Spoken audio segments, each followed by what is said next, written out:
Hey, so there are different types of raises. There are different types of raises. Yes, it's a game. It is a game, and I'm going to teach you how to play it because you can't play the game if you don't know the rules. But there are different types of raises that you can get in corporate. Not all raises are created equal. Not all systems for raises are created equal. So let's get into it. Hi, my name is Beverly. I'm a chief operating officer, having scaled operations for over a decade in a ton of different fields. And this is how to play the corporate game specific to internal raises. And today we're going to talk about merit raises.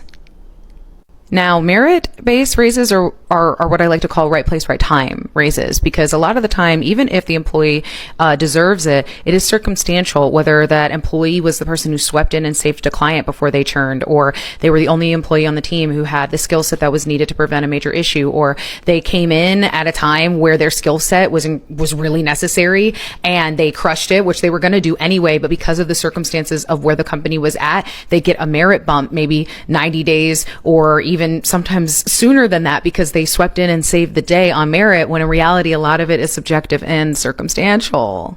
Now, if your company or the company that you're interviewing for tells you that they have merit-based increases, or maybe when they brought you in, they told you that they have merit-based bonuses, and it's getting around that time where employee reviews are going on, annual reviews are going on, you should feel comfortable going to your supervisor and asking them, hey, I remember this was a part of the discussion package in relation to our benefits here. I've been working really hard. Here are my metrics. I just want to, check in with you on what, the company defines as merit-based, because, I want to ensure that I'm a good candidate for that opportunity. I feel like I've really been plugging in. A good leader will have no problem telling you what those metrics are. And if they waffle, or if they're not able to tell you, or they look uncomfortable, or whatever the case, that is somewhat of a crimson flag for you, to let you know that their merit-based is based off of circumstances that are often out of your control. Now, let's say you're interviewing with a company and they tell you that they do merit-based increases or merit-based bonuses. You want to ask during that process, I'm so excited to hear that because I'm always trying to punch up, work really hard. I'd love to ask you, could you please share an example of when somebody on the team has received a merit-based bonus or recognition by the company? And what was it about their skill set or that situation that stood out to the organization to recognize them in that way? The reason that this question is going to be really helpful for you is because based off of what they tell you, you're going to learn whether or not it was a popularity contest, right place, right time, or they truly had developed that employee or celebrated that employee's skill set that warranted them to get a raise based off of merit. And where this can get really sensitive is if the employer is looking back at you, like I mentioned previously, and they're waffling on it, or they're like, oh, I just think they're really plugged in and they're doing a really good job, and so I wanted to give them a bonus for it. There's nothing inherently wrong with recognizing employees for doing a good job. And at the same time, if you are going to tout as an organization that you have merit-based bonuses or merit-based raises, you need to be able to define what merit means to you. Otherwise, for you as the employee, when you are going through the interview process, or if you're there internally, you should be doing the due diligence and trying to figure out, whether that be from HR or your leader, what those metrics actually are. So let's say you're already at the company and it is time to go through your annual review and you believe that you deserve a merit bonus or a merit raise. You should be coming to that meeting as the most over-prepared person. And I'm going to say that for every single raise type video I make for this video. Always be the most prepared person in the room. Have all of your metrics tracked. In my link in bio, I have a free tool and a video that accompanies with it on how to track your own metrics. That to me is where you can really quantify what merit means to you. Merit meaning, where have you plugged in? Where have you saved the day? Where have you stopped a potential client? Where have you upsold and stood out amongst your team? Those metrics are going to enable you to be able to tell that story, so that when you're sitting there and they say, oh, we are assessing merit and blah, blah, blah, you can go, well, here's my story on merit, because you're going to merit the heck out of this check. Now, here's how you guarantee that you are in the right place at the right time almost every time for merit-based raises.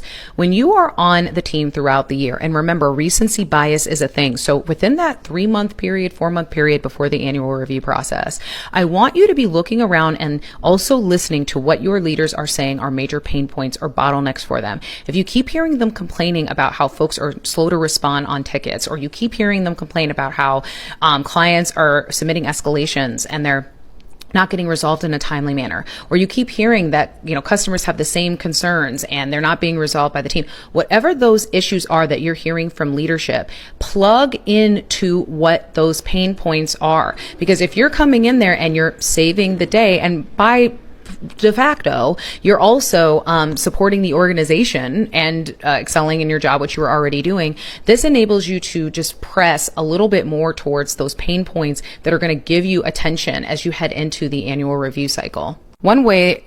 Now, let's say you get a merit raise and you're really excited and it's not looking great. Like maybe it's not the same as somebody else has had on the team, or just this is not cute. You can go back and say, hey, I'd love to understand how this merit increase maybe varies with other folks on the team. I know per HR you can't communicate maybe the variance, but it would be helpful for me to understand why this value, why this number. Get that answer, write down what they say and document that date, that time, document everything. Because if they say, oh, we just really wanted to give it to you, or whatever, like if it's super high level, super superficial, write that down, because again, that's not a metric. Like it's not something that you can like continue to grow with. If it is something that is quantifiable, like write that down too, because then continue to do more of that. They like what you're doing. They like that you're plugged in, whatever it is that warranted the raise. Write that down and then add that as part of your metrics, and ideally link in bio, your metrics tracker, so that you can continue to punch up exactly where they want you to, instead of potentially getting frustrated if you're working really hard, but maybe not in the areas that they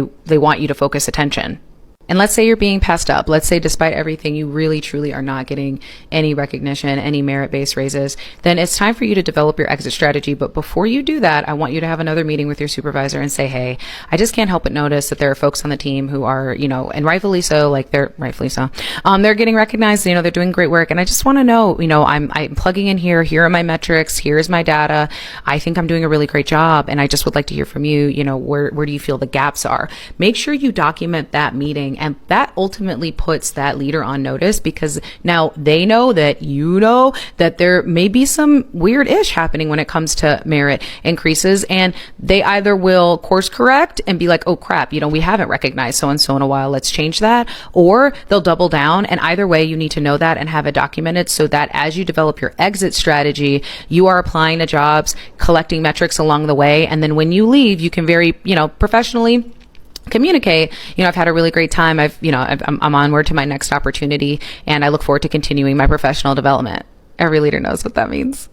And the ones who don't are just going to be petty, and they're going to think that you're leaving for petty reasons. And honestly, good for you for leaving those spaces anyway, because good leaders will have no problem recognizing you proactively and support you proactively to get to those merit increases. If you are really punching up and trying your best, they're going to do what they can to give you those opportunities. So get out of there if they're playing in your face. But let me know if you want more of these, because there are a lot of different types of raises, and merit is just one of them. And I keep doing this because again, no shade to people who've gotten merit increases. I have gotten merit increases because of right place, right time. I had the exact skill set that the company needed at that given time, and thus